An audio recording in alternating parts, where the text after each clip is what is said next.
power. Let me consume it, and I will end this now. Look around.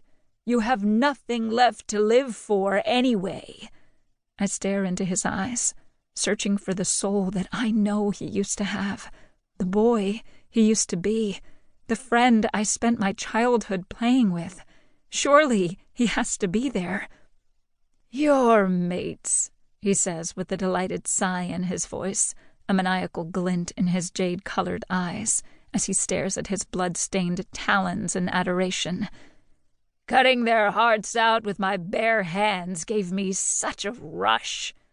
My blood turns to ice. No, the boy I had loved is dead. In his place stands this sick monster before me. Even a sadness flows through me for the boy he used to be. My resolve steels, and calmness overwhelms the grief of what I must do. This man can never have my powers. Gaia gifted them to me at my birth, prophesying a disastrous future in need of salvation. Salvation only my abilities can provide.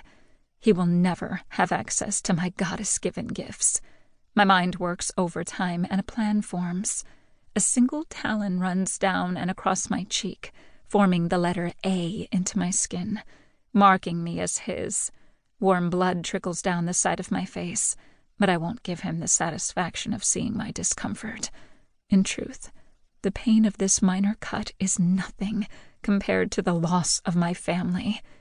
He was right when he said I had nothing left to live for.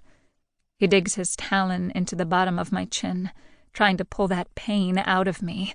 He will never understand that my well of emotion has run dry. After seeing my mates and families slaughtered before my eyes, I have nothing left to give him except his death. Anger bleeds into his gaze at my unresponsiveness. "You know you brought this upon yourself when you turned down my proposal to be with them." He spits, continuing to dig his talon deeper into my flesh, bringing his head closer and closer to me. His tongue darts down and licks at the blood pouring down my neck from the wound. His eyes roll back in pure ecstasy at the taste. The high dies down within moments, and his anger flares brighter than ever. Spittle flies from his mouth, landing on my face. "You were to be my bride, my queen." His eyes trace the drops of his saliva on my cheek before he rubs them into my skin with his thumb, as if ingraining that piece of him into me. "The one I would rule the world with." He shakes his head in disgust. "I wish I could still offer you a place by my side, but you have been tainted by those lowly peasants that you dared call your mates. You are not worthy of standing next to me." As he insults my mates and our bond, I feel my power pulsating out of my soul in large waves, threatening to explode outwards and consume us both.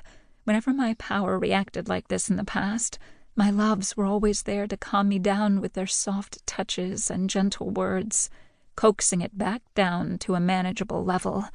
I had been naive to think that I had enough control to win this battle without further training. This is my fault. Without them here, there is nothing that can hold my power back, and that is exactly what I need. I will die here on this field with the other fallen, but I will damn well take this tyrant with me. I will fulfill that promise, my mates. It will be the last thing I do before I follow you into eternal slumber. I lower my eyes, feigning submissiveness, while searching for the hidden weapon on my person. He chuckles low in his chest, like my subservience was expected and inevitable. "You are nothing, Oslana. You are unworthy of those powers bestowed upon you. Look at you," he says, cocking his head in mock pity. My hand clasps around the hilt of the small dagger in my boot. "You can't even say a word back." His words cut off with a gargle as I shove the blade of my knife through the bottom of his chin. His mouth and eyes fall open. I can see the knife protruding through his mouth, piercing his tongue. The sound of him choking on his blood is pitiful. "Has anyone ever told you that you talk too much?" I say, cocking my head as he had, menace lacing my every word as I twist.